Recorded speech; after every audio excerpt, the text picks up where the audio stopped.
Shalom, shalom, boa tarde. Hoje nós estamos no dia 27 de Sivan, 5.783.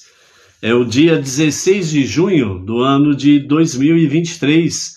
À tarde com a Torá, trazendo a paraxá da semana e as leituras diárias. Nós estamos na nossa sexta-feira, sexto dia da semana. Portanto, nós estamos no sexto dia para o Shabat. E o Shabat, nós estamos aí há algumas horas para iniciarmos ao pôr do sol. Temos as luzes especiais de Shabat, que se acenderão hoje às 17 horas e 8 minutos. Então, as luzes especiais de Shabat se acendem hoje às 17 horas e 8 minutos, né? Cada batinor fazendo o acendimento das duas luzes especiais de Shabat, às 17 horas e 8 minutos. Quem não pode acender no momento, né? Na hora, às 17 horas e 8 minutos, assim que chegar em casa, faz o acendimento das luzes. O que é importante é não deixar de fazer o acendimento das luzes, ok? E a partir do momento que as luzes são acesas nas casas, né? Então aí já pode começar a receber o Shabat. Então, a partir desse momento, né, que as casas acendem as luzes especiais de Shabat, então as Batinor, ela já faz, né, uma prece especial para a sua família, né, e já cumprimenta, né, o marido e os filhos, os que estiverem em casa, obviamente, com o Shabbat Shalom, né, já é a entrada oficial do Shabat, ok?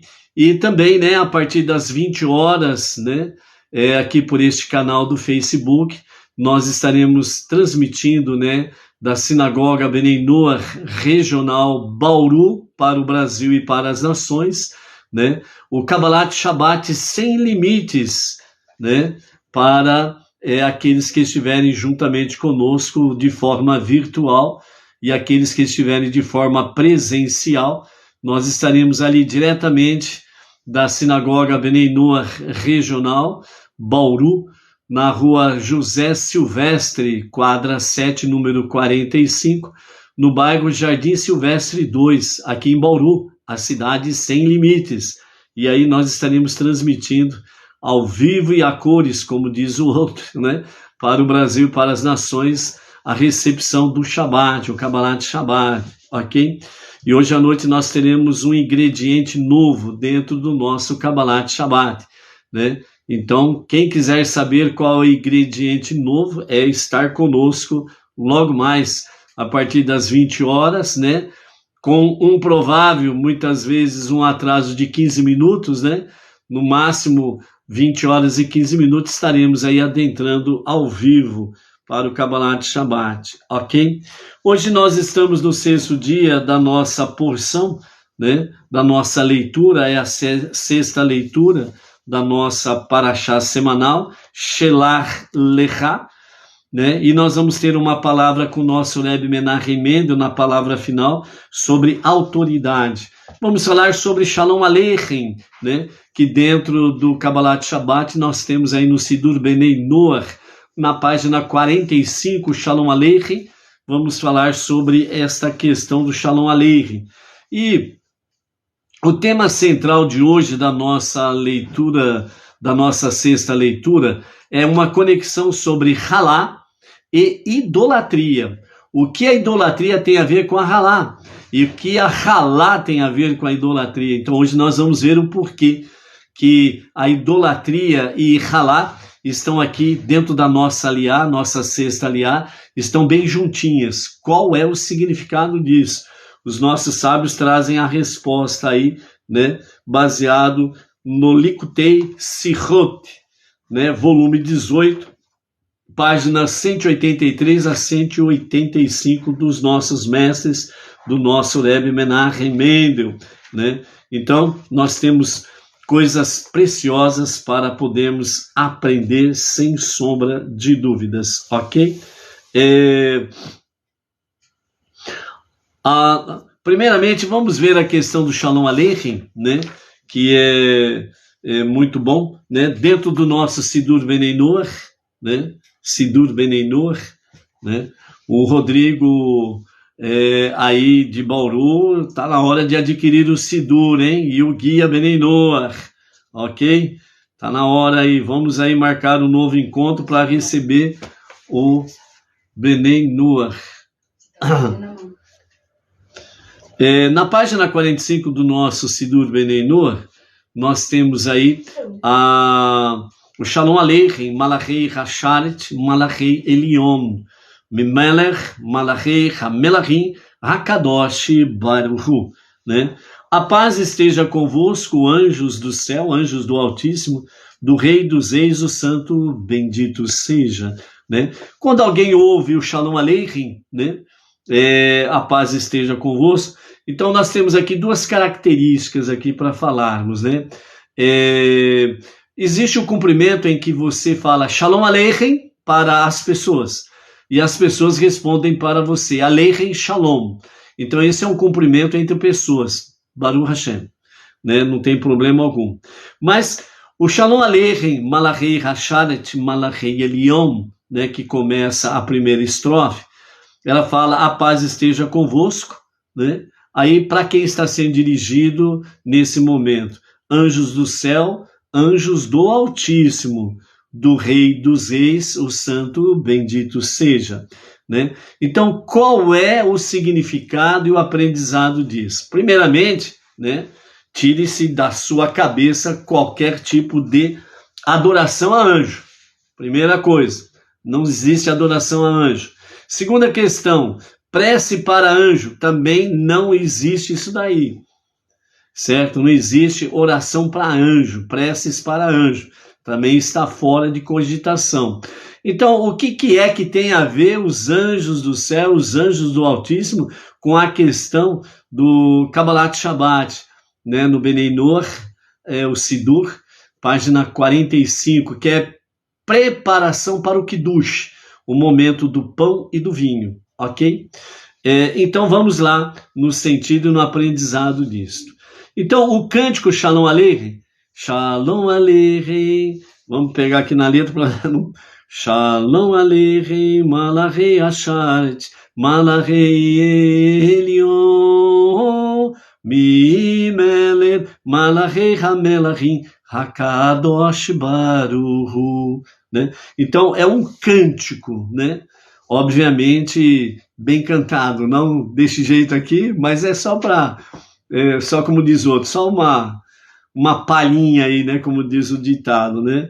Mas com instrumento musical e mais somando com pessoas que sabem cantar, fica uma maravilha, uma bênção, né?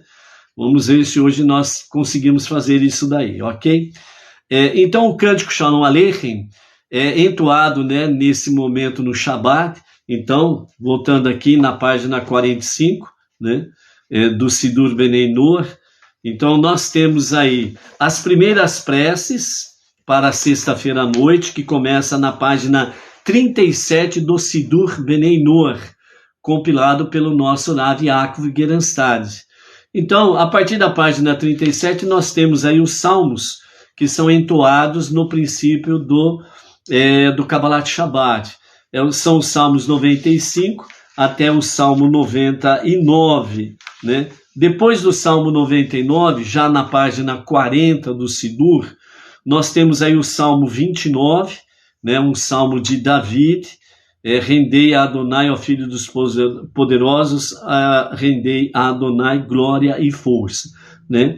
E depois do Salmo 29, nós temos o Salmo 92, que é Mizmor Shir Leyom HaShabbat, que é exatamente salmo e cântico para o dia de Shabat. É o salmo especial para o Shabat, que é o Salmo 92, ok? Então são todos salmos. Qual a conexão ou conotação que esses salmos têm? Primeiramente, reconhecer que Deus, ele é um e único. Ele é o único Deus, o único Criador. É o único que criou todas as coisas em 6 dias e o 7º dia ele santificou. Na sequência, reconhecer que Deus, né, Hashem, o nosso Adonai, ele é a única força condutora do universo. Não existe nenhuma outra força comparada a ele. E, somando a isso, que reconhecer a Deus também, né? Que ele é a força condutora e propulsora, né, do povo de Israel e daqueles que somam-se ao monoteísmo com fundamento judaico e orientação rabínica. Então, essa é a finalidade dos salmos, enaltecer o único Deus, ok? Aí, quando nós terminamos, né, na página 41, o salmo especial de Shabat, que é o salmo 92, então aí nós temos o Shema Israel, Hashem Eloheinu, Hashem Echad, ou seja, ouve, ó Israel, o Eterno é o nosso Deus, o Eterno é um, né? A declaração da nossa fé monoteísta.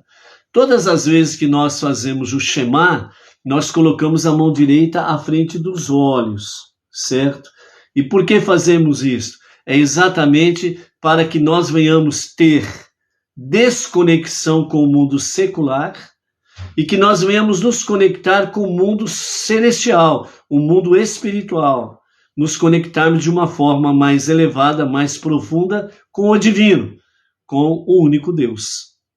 Porque nós vamos aqui declarar que ele é um, ele é único, não há Deus semelhante a ele, certo? Então nós fazemos a nossa declaração, vamos assim dizer, né, da nossa fé monoteísta, né? Quando terminamos então o Shema na página 43 do Sidur, nós temos o Aleinu, Leshabeach, Ladon Hakol, Latet Gedulá, Liotser Bereshit. Ou seja, é nosso dever louvar ao Senhor de tudo e atribuir grandeza ao Criador de toda a existência, né? Então é o momento do Aleinu, enaltecer aquele que é um e único, e é único, digno de receber toda a honra, louvor e adoração. Quando concluímos na página 44 o Aleinu, né, aí nós temos Eri, Adoneino, Moreino, Verabeno, Mela, Ramachia, Leolam, Vaed. Viva nosso mestre, nosso professor, nosso Rebbe, o Rei Messias para sempre. Amém. Muitas pessoas ficam perguntando, né? E traz um caminhão de perguntas, mas como que o Rebbe ele pode ser uma Mashiach? É por causa disso, por causa daquilo, não sei o que, não sei o que. Então faz um monte de perguntas. Então a questão é a seguinte, a resposta ela não é simples assim, no sentido como outras religiosidades, outros segmentos religiosos respondem de forma simplória e acaba enganando as pessoas. O sim e o ou não é uma resposta simples de se dar, com referência ao nosso Rebbe. É uma questão de estudar, ok? Estudar, né? Então, de forma resumida, só para chamar a atenção e aguçar a sua curiosidade para estudar. Você pode encontrar isso no site rabad.org.br, você entra na página sobre Mashiach, e você vai ter lá estudos e mais estudos para você compreender esta realidade, ok? Você pode também adentrar no site admatai.com, né? Que você também vai encontrar um vasto material de estudos sobre Mashiach, ok? Então, essa é uma questão. Então, por isso que não é uma coisa assim simples. Eu vou responder aqui papá, papá, pará, papá, e pronto, acabou. É só isso? Não, é muito mais do que isso, né? Para entender isso. Então, só vamos dizer assim, só uma breve palavra para aguçar a curiosidade, você pesquisar e estudar, como também, né, temos aí outros livros, né, preciosos sobre Mashiach, né, que você pode adquirir para ajudar a estudar sobre a questão para entender Mashiach. Então, nós temos esse daqui, Mashiach, né, que é do Rabino Jacob Emanuel Isrohet, né? Conhecida autoridade em filosofia e misticismo judaico, é autor de mais de 20 livros e inúmeros artigos, né? Então, Deixa eu ver aqui. Qual que é a editora? A editora é a Maianote, né? Sobre esse daqui, ok? Mashiach. Também tem esse outro livro, né? Os Dias de Mashiach, que também traz muita luz sobre isto, né? O Rabino Menachem Brud, né? Que traz isso daí.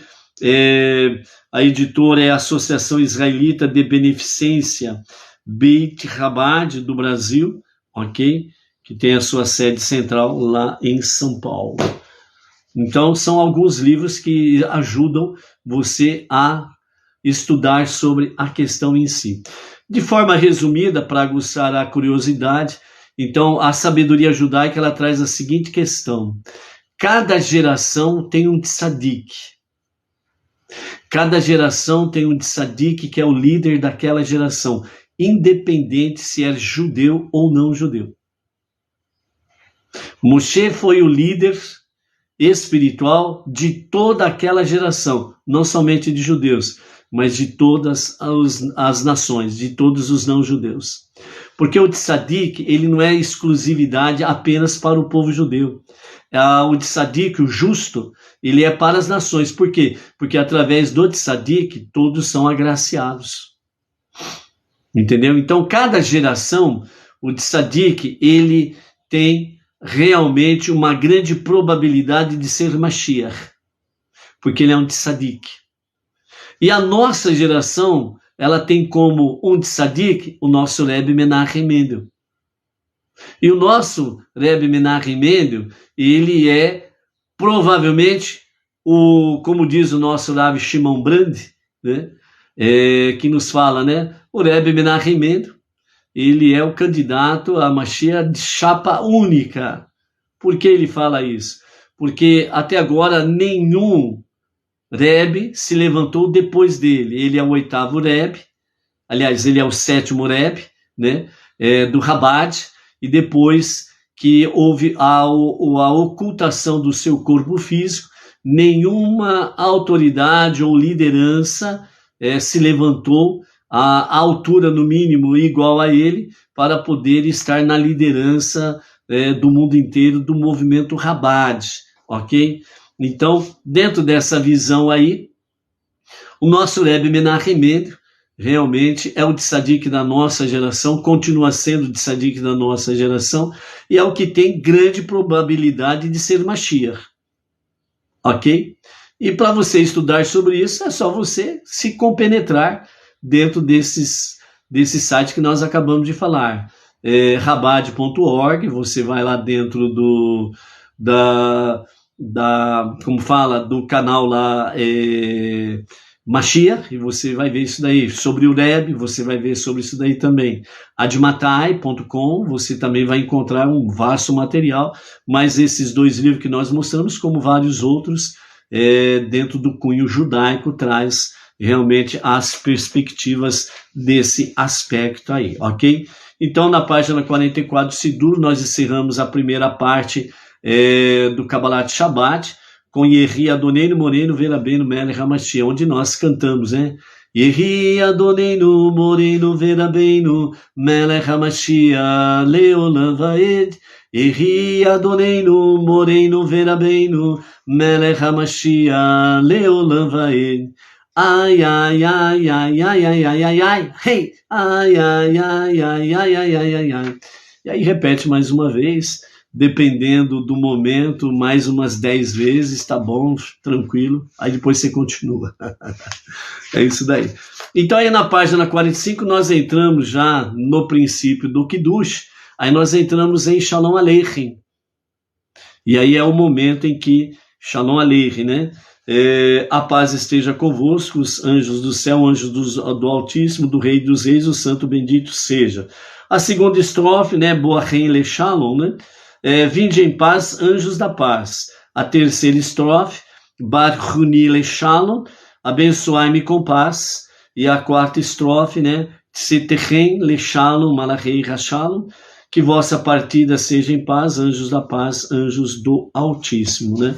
Então vamos para o significado desta questão aqui para você compreender, né, e não parar dúvidas sobre Shalom Aleichem. Ah, mas anjos da paz, o que tem a ver a história com isso? Então agora você vai conhecer para quem não conhece, ok? Então, o cântico Shalom Aleichem, entoado nesse momento do Shabat, é uma passagem talmúdica, segundo o qual um anjo bom e um anjo mau acompanham os lares judaicos e os lares não judaicos que abraçaram o monoteísmo com fundamento judaico e orientação rabínica. Então, esses anjos que falam o cântico, né, entre eles tem um anjo bom e um anjo mau. São os dois anjos que saem visitando os lares, né, no mundo inteiro, certo? Então, eles vão nos lares no princípio do entardecer da noite do sexto dia da semana, né? A sexta-feira conhecida aí. Então, aí o que acontece? Quando eles chegam nos lares, né? Então, se os anjos encontram uma casa preparada para o Shabat, a mesa festivamente posta, com velas reluzentes, toda a família vestida com seus melhores roupas, seus melhores trajes, então, todos preparados para recepcionar Shabat, então o anjo bom diz que o próximo Shabat seja como este. E o anjo mau responde, mesmo contra a sua vontade, ele responde, amém, que assim seja. Ou então o anjo mau ele é obrigado a concordar com o anjo bom que esta casa, que está devidamente preparada para a recepção do Shabat, que na próxima semana ela também esteja dessa forma, no próximo Shabat, devidamente preparada. E o anjo mau, ele é obrigado a concordar, amém, que assim seja. Agora, se por outro lado os anjos chegam numa determinada casa e tudo está ao contrário, ou seja, a casa não está preparada, está uma bagunça, não tem luzes acesas especiais de Shabat, né? As pessoas não estão devidamente preparadas, não estão se arrumando adequadamente, fazendo o quê? É uma festa, não estão se vestindo com as suas melhores roupas para receber o Shabat, então cada um está de qualquer jeito, de forma esculachada, esculhambada e por aí afora vai, certo? E também falta o que mais aí? As luzes reluzentes, né? O Shabat, né? Os pães não estão postos, não estão ali, os pães, né? Os pães especiais de Shabat. Não teve a separação da halá, né? Por causa da negligência ali, né? Da mulher, da família, etc. e tal. Então aí inverte. O anjo mau, ele diz que no próximo Shabat, que esta casa e esta família esteja dessa mesma forma, bagunçada. Cada um vestido do jeito que quer, né? Não estão preparados para uma festa Hashem. Cada um vem de qualquer jeito, né? E por aí afora vai, né? Inadequadamente espiritual, com vestimentas inadequadas, bem como também, né, em vez de estar bem sóbrio, não estão bem sóbrios assim para o Shabat, né, para a recepção do Shabat, né, então não estão devidamente preparados. Então o anjo mau, ele simplesmente diz que no próximo Shabat esta casa e esta família estejam dessa mesma forma, tudo bagunçado. Beleza, tá do jeito que eu gosto, o anjo mau fala. E o anjo bom, qual é a reação dele? Ele é obrigado a concordar e ele é obrigado a dizer amém, que assim seja. Então, segundo os nossos mestres dessa passagem talmúdica, né, isso quer dizer exatamente isso sobre a questão dos anjos, que são dois anjos, um anjo bom e um anjo mau. Então, que o próximo Shabat seja como esse. E o anjo bom, infelizmente, ele é obrigado a dizer amém. certo? Então o Shabat, ele cresce em estatura como resultado do fato de Israel, a nação escolhida por Deus, ter sido designada como seu companheiro.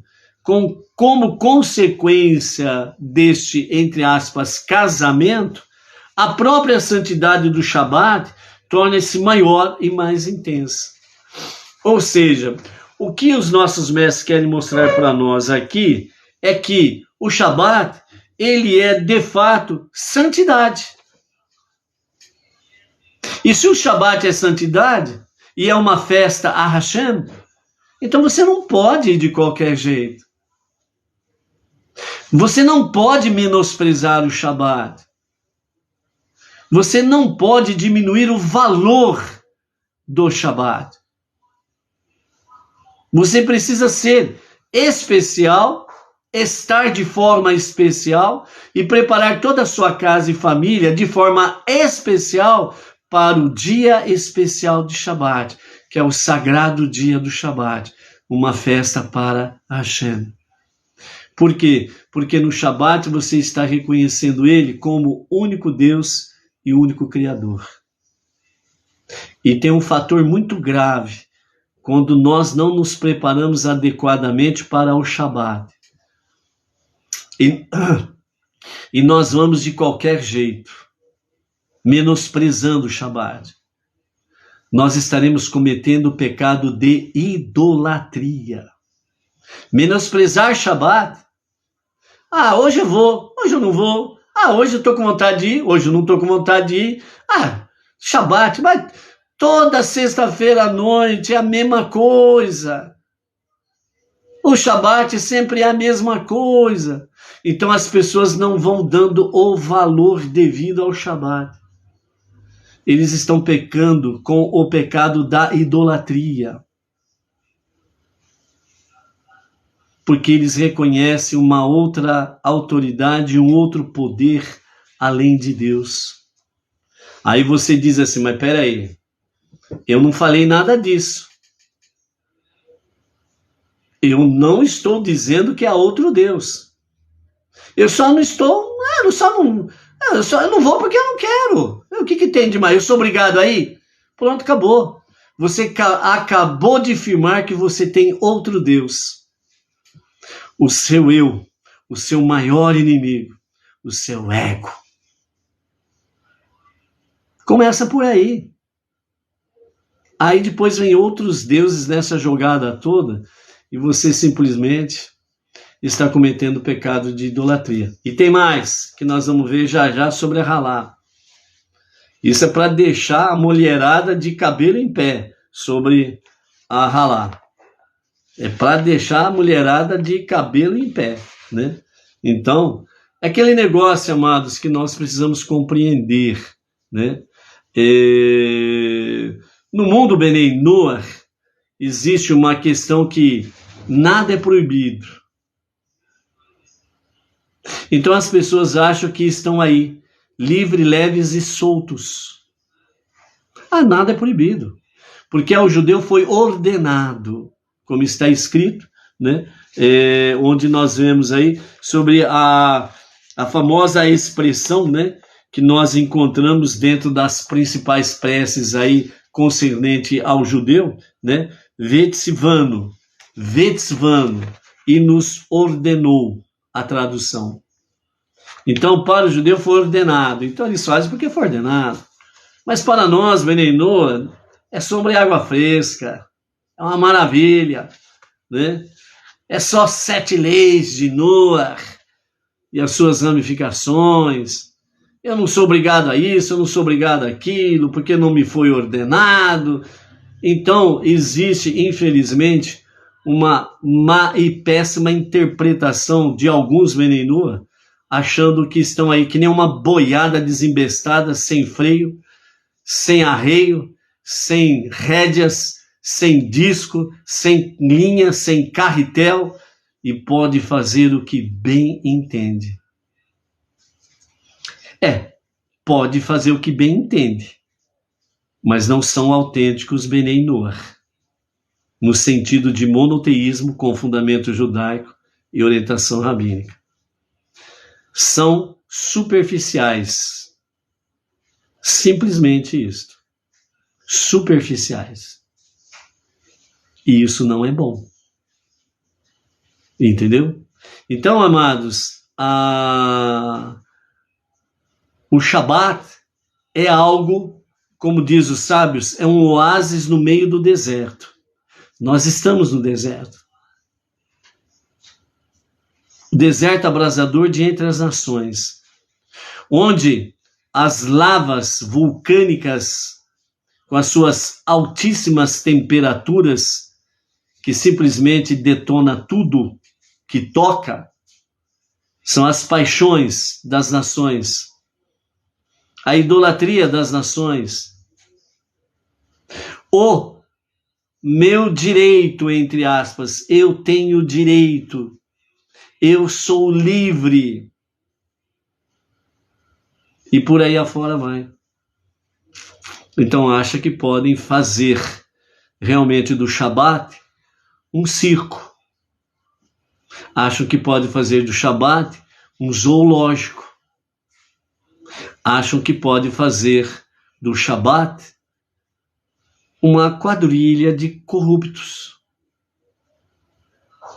E não é por aí. Shabat é santidade.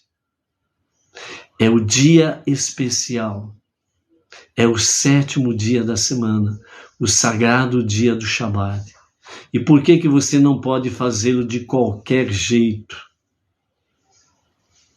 Porque ele está ligado com o 7º milênio, com a redenção final na liderança de Mashiach, onde tudo será santo e sagrado. Porque o mal não existirá mais.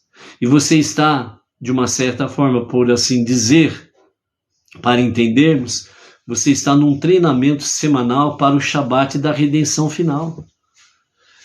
E é por isso que você não pode fazer de qualquer jeito, não pode ser esculachado. Entendeu? E assim, nós entramos na nossa sexta aliá, a nossa sexta leitura da nossa Parashá da semana, Shelach Lecha.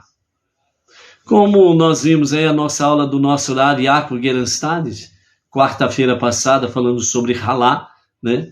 Obviamente, quem assistiu ficou maravilhado. Ficar maravilhado não quer dizer nada se você não agir. Ficar maravilhado com aquela aula esplêndida e não tomar uma decisão, principalmente no caso aí Batnor, sobre a questão da Halá, né? Aí fica complicado. E as comunidades também, se não tomarem a devida precaução, a devida atitude. O aprendizado é para mudar a nossa rota, o nosso foco, para aprimorar realmente o nosso foco. Então a lição maravilhosa, esplêndida, quem não assistiu, assista, entra lá no YouTube, no canal do Rav Yaakov Gerenstad, a nossa liderança, assista sobre a questão da Halá. Quem assistiu, volte lá, assista de novo. E pode assistir mais e mais e mais e mais e mais vezes, até você decorar toda a aula, que é algo esplêndido e está conectado com a nossa redenção final.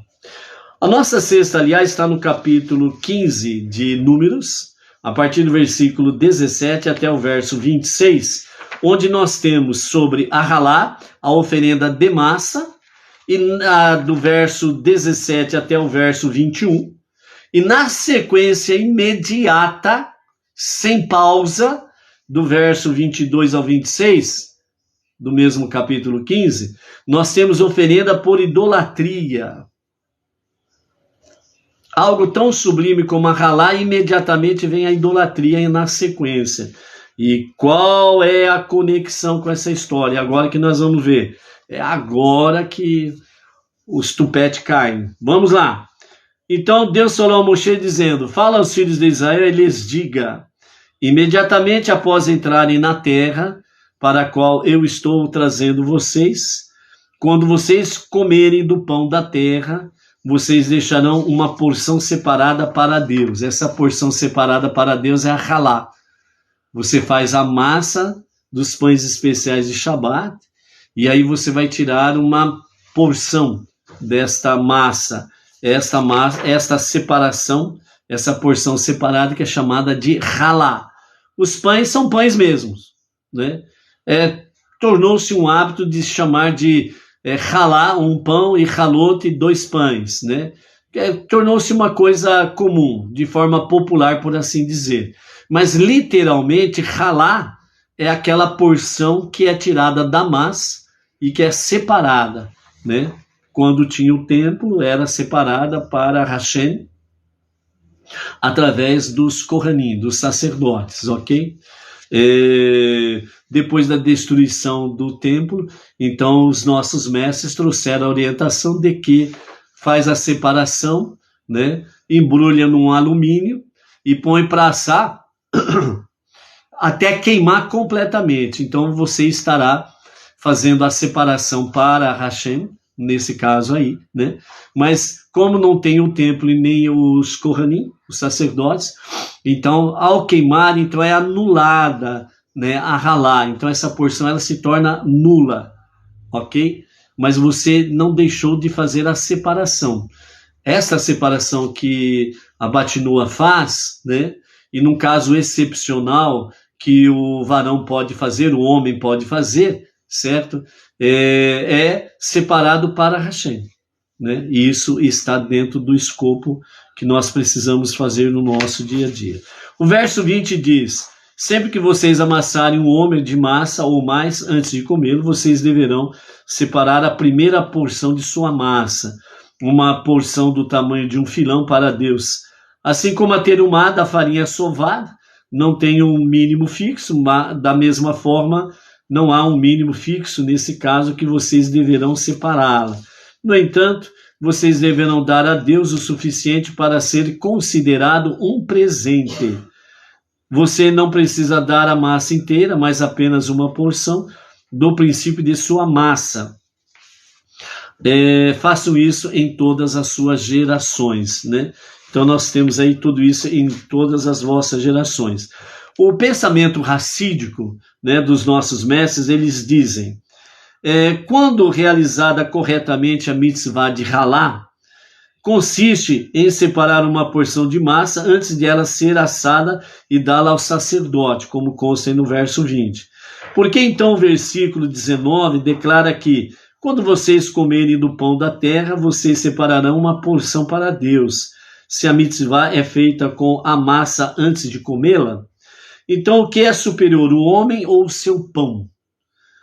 À primeira vista, o homem parece ser mais superior do que o pão, que é abençoado com inteligência, fala, agilidade e compaixão. Esse é o ser humano. E ele é infinitamente superior ao seu humilde e imóvel pão. Mas por que então ele precisa comer? Por que a existência de um ser tão sofisticado depende primordialmente de farinha assada com um pouco de água e sal? Então, a resposta do pensamento racídico é: porque o pão que a pessoa come contém faíscas de imensa intensidade espiritual dentro dele. Faíscas que transcendem a fonte espiritual do próprio homem. Assim, o comer o pão, a pessoa é elevada por estas faíscas, recebendo um impulso espiritual, além da energia física que o pão traz. Assim, nossa dependência física do pão oculta uma dependência espiritual muito mais profunda. Então aqui o pensamento racídico está trazendo para nós, que as faíscas, ou seja, as centelhas divinas que estão dentro do pão, dentro da própria natureza, há presença divina. Por que a presença divina? Porque tudo que foi criado pela palavra divina. E essa palavra divina que diz que assim se faça e assim foi feito, então essa palavra que saiu, para nós entendermos, da boca de Deus, contém centelha divina, faíscas divina. Então o pão, literalmente falando, que é o assunto, certo? Então quando o ser humano ele se alimenta do pão, ele está se alimentando desta centelha divina, dessas faíscas divinas, e ele está sendo elevado por estas faíscas divinas, ok? Entretanto, diferente do sustento físico fornecido pelo pão, que é uma consequência inevitável do ato de comer um alimento, o potencial do pão para prover sustento espiritual depende das intenções da pessoa enquanto ela come. A pessoa deve comer seu pão com o intento de elevar a energia dentro dele a um propósito mais elevado, usando-a para servir a Deus. Ou seja, quando você faz a bênção, né? Vamos já generalizar aqui, de todos os alimentos, você está de fato elevando estas faíscas divinas. E ao mesmo tempo você é elevado por estas faíscas divinas a níveis mais espirituais, mais elevados. Falando explicitamente dos pães especiais de Shabat, que foi tirada uma porção para Hashem, ok? Então esses pães são sagrados. A presença dessas faíscas divinas são altamente presentes, sagradas e de alto poder de elevação. E aqueles que se alimentam delas, ou seja, das faíscas divinas que estão nos pães especiais de Shabat, eles estão sendo elevados a níveis superiores, maiores, por causa da consagração para Hashem, da porção da Halá, que foi tirada da massa. Ok? Que foi tirada da massa. Isso é coisa sublime, mano. Está vendo como que o Kabbalat Shabbat não é para ser feito de qualquer forma, de qualquer jeito? O meu jeitinho. Ela precisa conter o pão, os pães especiais de Shabbat, que foi tirada a porção de Halá. E ela precisa conter o vinho, que faz parte do Kiddush. Numa emergência, por exemplo, né, a pessoa lá na sua casa, por exemplo, né, uma emergência, puxa vida, passou o sexto dia da semana, preparei tudo e esqueci do vinho. Esqueci do vinho. E, por exemplo, só tenho cerveja aqui na geladeira. Aí você faz o Kiddush com a cerveja, segundo a orientação rabínica, ok? Mas você não faz a bênção. Porque a bênção, Pri Hagafen, é para o fruto da vinha. Então você não pode fazer na cerveja a bênção, porque não tem nada a ver com a uva. Por isso que, essencialmente, o Kiddush é os pães especiais de Shabat e o vinho. Se não tem vinho, você vai usar uma outra bebida para substituir o vinho, não se faz brahá, não se faz a bênção. Porque não é do fruto da videira, ponto final. Sem conversa mole, ok? Então, nesse sentido aí, os pães, né, que vêm depois do vinho, durante o Kabbalat Shabbat. Durante o Kabbalat Shabbat, no momento que se encerra o cântico Shalom Aleichem dos anjos, depois tem o Salmo 23, né? Adonai Roi, que é Hashem Roi, o Eterno é o meu pastor. Aí vai para o Kiddush do vinho e do pão. Então primeiro vem o vinho. Então no princípio, né, vamos pegar aqui na página 46, né, do Kiddush, do vinho e do pão. Então aí o momento do Kiddush, do vinho, certo? Então vem Yom HaShishi, que significa o sexto dia, que foram terminados os céus e a terra e todo o seu exército. Deus terminou no sétimo dia a obra que fez e descansou no sétimo dia de toda a obra que fez. Deus abençoou o sétimo dia e o santificou, pois nele descansou de toda a sua obra que Deus criou para o ser humano realizar. Aí vem, então, a bênção, Savri Maranan, que significa com licença, senhores. Aí vem a Brahá, a bênção. Baruch atah Adonai Eloheinu melech haolam, borei pri hagafen, que significa, bendito és tu, Hashem, nosso Deus, Rei do Universo, que cria o fruto da vinha. Por isso que não pode fazer a brahá para outro tipo de bebida, porque outro tipo de bebida não vem da vinha. O único produto que vem da vinha é o vinho. Então não pode fazer bênção, se não for o vinho. Depois que fez a bênção, o oficiante, ele toma uma porção, uma quantia do vinho, sentado, ok? E aí em seguida vai para a ablução, o lavar das mãos. Então, lava-se as mãos 3 vezes de cada lado, na parte do punho interno e nas costas da mão, 3 vezes de cada lado, da mão direita, da mão esquerda e assim sucessivamente.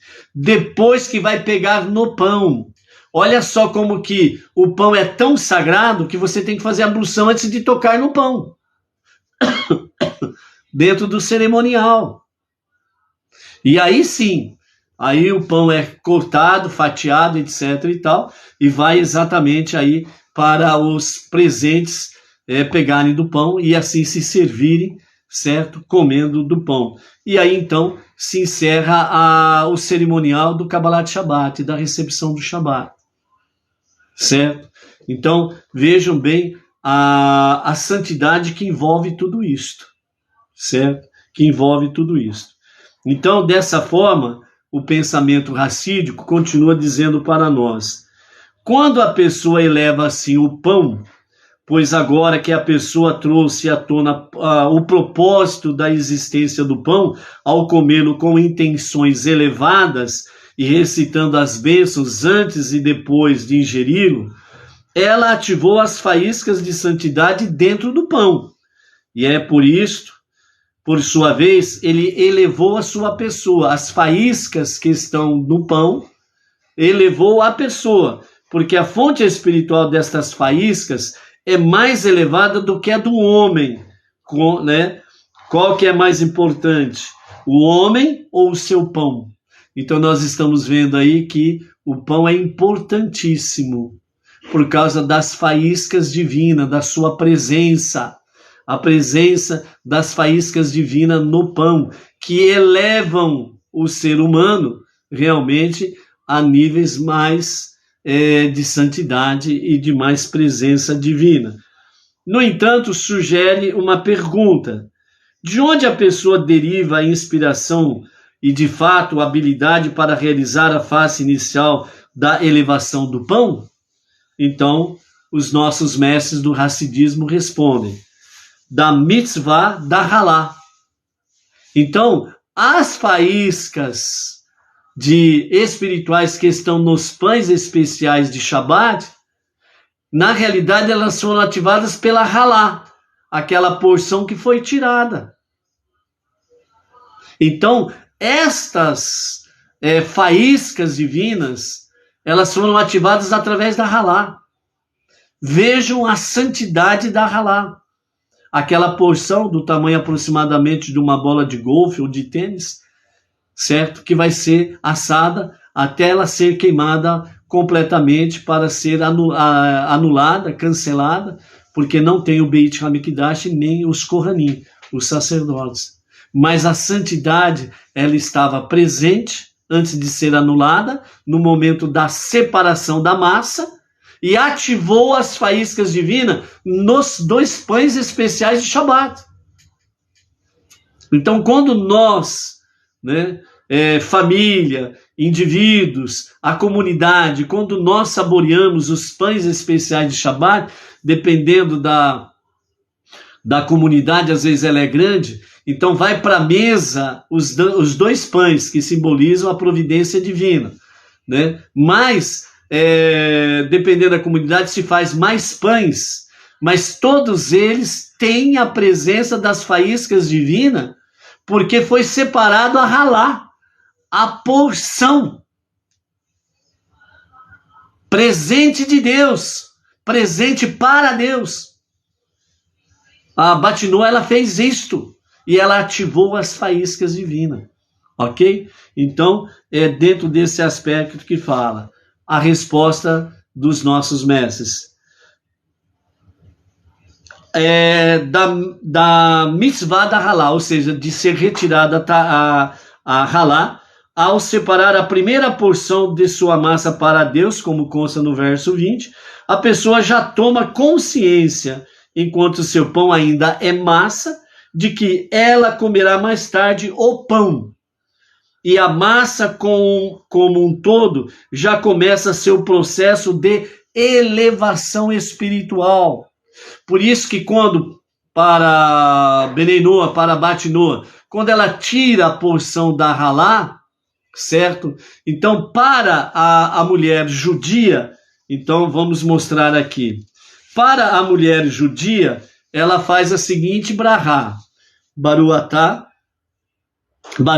atah Hashem, Eloheinu melech haolam, asher kideshanu bemitzvotav, vetzvanu leafrish halá. Ou seja, bendito és tu, Hashem, nosso Deus, Rei do Universo, que nos santificou com seus mandamentos e nos ordenou, que é o vetzvanu, separar a parte da massa, ok?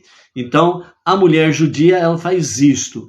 A Batinoa, ela faz o momento, né, da sua prece pela sua família, em especial aí, pede uma bênção para a sua família, e logo em seguida, ela faz exatamente o quê?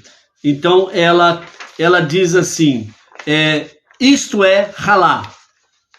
Isto é halá. Ou seja, esta porção que ela tirou, então ela fala hare ze halá. Isto é halá. Essa bolinha que nós falamos de aproximadamente do tamanho de uma bola de golfe ou de tênis, né? Ela gira em torno de 28,8 gramas, certo? Que é o mínimo que precisa ter a halá, né? Não inferior a isto. Inferior a isto já não é halá. Então, no mínimo, é 28,8 gramas, segundo os nossos mestres, os nossos sábios, ok? Então, é do tamanho aproximadamente de uma bola de tênis, né? Ou de uma bola de golfe, né? A massa, né? Em torno disso daí, que dá em torno de 28,8 gramas, certo? Então, aí, tanto a mulher judia como a Batinoa, para que ela tire essa porção, né? Então, ela diz, hare ze halá, que significa isto é halá. E ela faz então a bênção pela sua família, a Batinoa, ok? Então, dessa forma, né, o costume mais difundido desde a destruição do segundo templo é queimar este pedaço em separado, né, envolto, por exemplo, no alumínio, que queima mais rapidamente, né, sobre o queimador do fogo, ou sobre assar, etc. e tal, vai lá fazer isso daí, ok? Então, é dentro desse aspecto aí que vem o cumprimento da mitzvah de separar a halá e assar os pães especiais de Shabat, ok? Então, para conhecimento dentro desse aspecto, não se separa a halá ao se utilizar farinha na quantidade inferior de 1,230 kg. Se for usado inferior a 1,230 kg, não se separa halá, ok? Então não separa halá. Faz os pães especiais e não se separa halá. De 1.230 kg de farinha até 1.666,6 kg de farinha, né, separa-se a halá sem a bênção. Isso explicitamente falando para a mulher judia, ok? É conhecimento que nós estamos trazendo aqui para você. É especificamente para a mulher judia, ok? Separa-se ralá com benção ao utilizar uma quantidade de farinha superior a 1.666,6 kg de farinha. Aí a mulher judia, ela faz então a bênção da ralá que nós acabamos de falar agora, onde fala Vitzvano, né?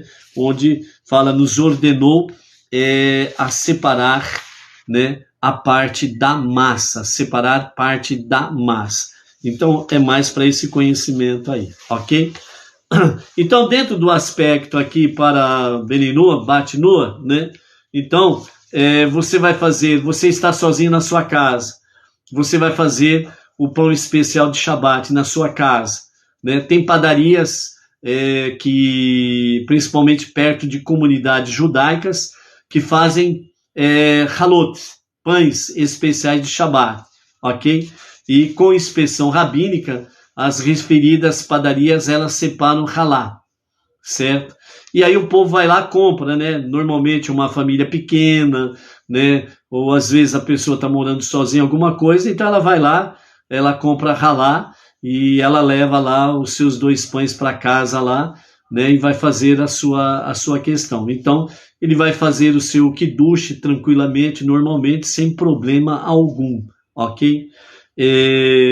As famílias que tem mais membros, né, na família, aí vão fazer dentro desse aspecto aqui, que nós acabamos de falar, né, que cadê aqui, onde nós vimos aqui, sobre a questão dos quilogramas, né, as pessoas vão fazer obedecendo aqueles critérios de acordo com a realidade, sem sombra de dúvidas, da família ali. Ok?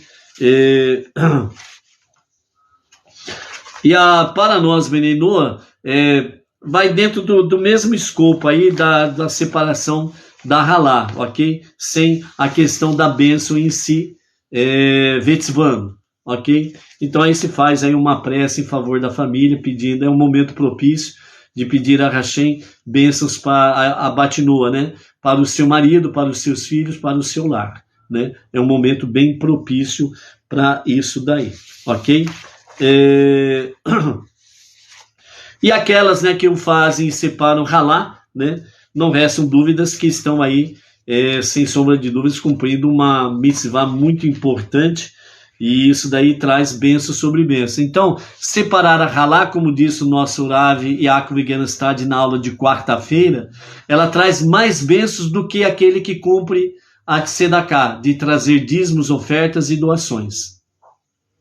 Ao separar a halá, há muito mais bênçãos do que trazer dízimos, ofertas e doações, né, a tzedakah.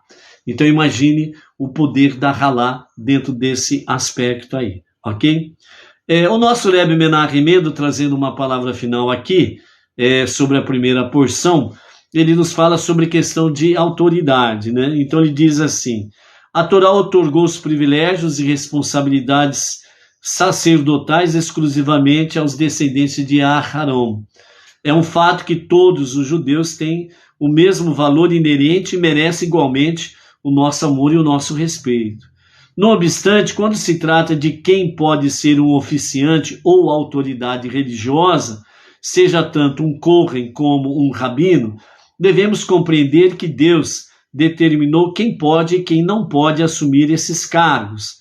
Assim como apenas os descendentes de Aharon são sacerdotes, os rabinos e mestres somente devem ser pessoas que tenham alcançado o nível de conhecimento necessário, que sejam verdadeiramente temerosos de Deus, que cumpram todas as normas da Torá e que tenham absorvido as tradições transmitidas ao longo das gerações.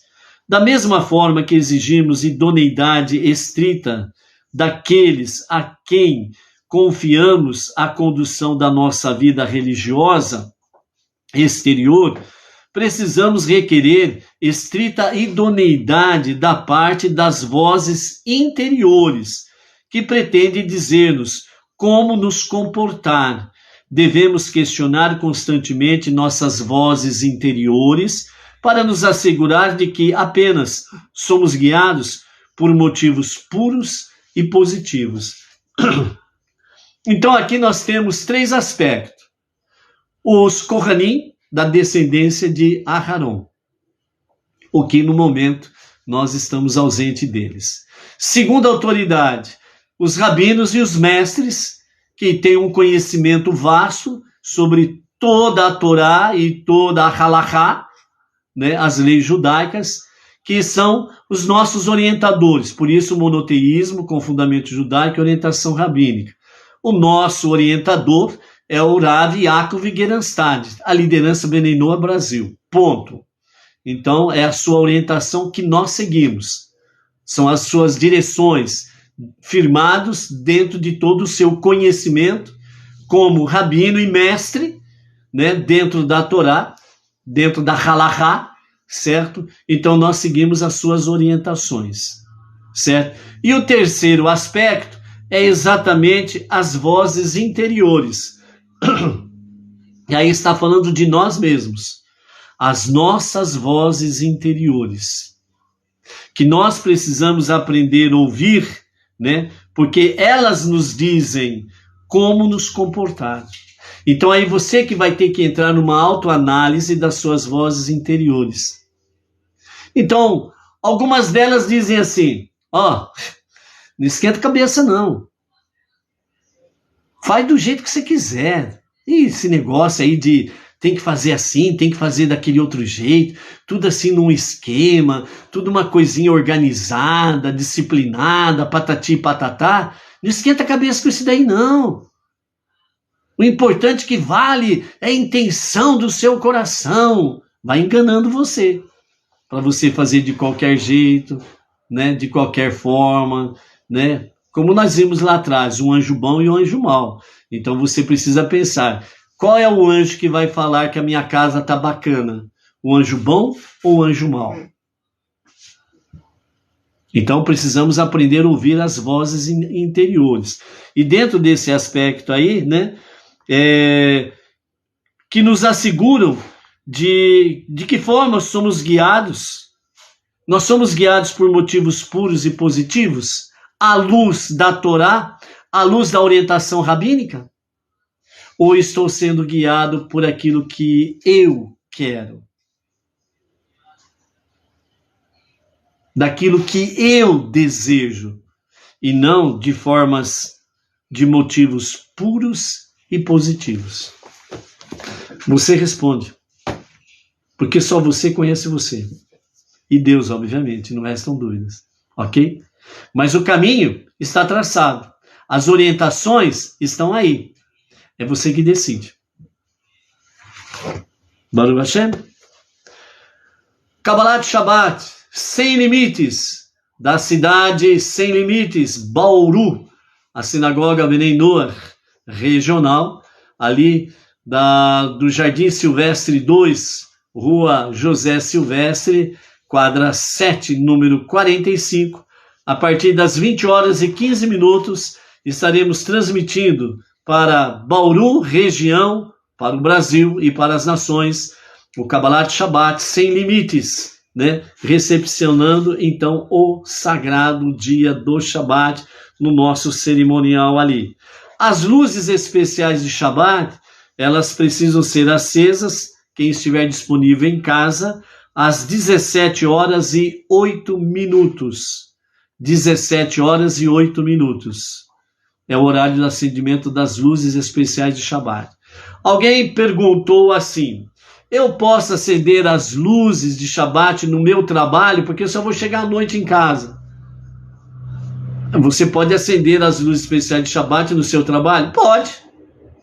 Desde que essas luzes especiais fiquem ali naquele lugar e vai ficar ali até apagar por si só. É seguro. É você que vai ver o local. E a partir do momento que você acende as luzes especiais de Shabbat, você não pode mais removê-la. Então você tem que tomar cuidado onde vai acender. Agora, você acendeu as luzes especiais de Shabbat no seu trabalho, você está santificando o seu local de trabalho. Aí a pergunta fica, e a sua casa? Que a essência é o lar, não o local de trabalho. entendeu? A essência é o lar e as comunidades e as sinagogas Benei Noach, ok? A essência é esta. Então aí você decide. Ouça as vozes interiores, né? Positivo, né? Motivo sagrado, né? Como diz o Rebbe aqui, deixa eu pegar literalmente aqui para não ficar nas minhas palavras, né? O Rebbe diz, é por motivos puros e positivos, ok? A essência é o lar e a família, tá bom? Então, às 17h08, o acendimento especial das luzes de Shabbat. A Havidalá vai acontecer amanhã às 18h05. Às 18h05 é o encerramento do Shabbat, com a Havidalá, a separação do 7º dia para os 6 dias comuns. Desde agora e para sempre, que sejam as bênçãos de Hashem sobre ti, sobre toda a tua família e todas as comunidades, Benei Noach, todas as sinagogas, Benei Noach regionais, um maravilhoso e precioso Shabbat, trazendo cada vez mais a preciosidade do conhecimento, da sabedoria, do entendimento com orientação rabínica. Shabbat Shalom, até mais.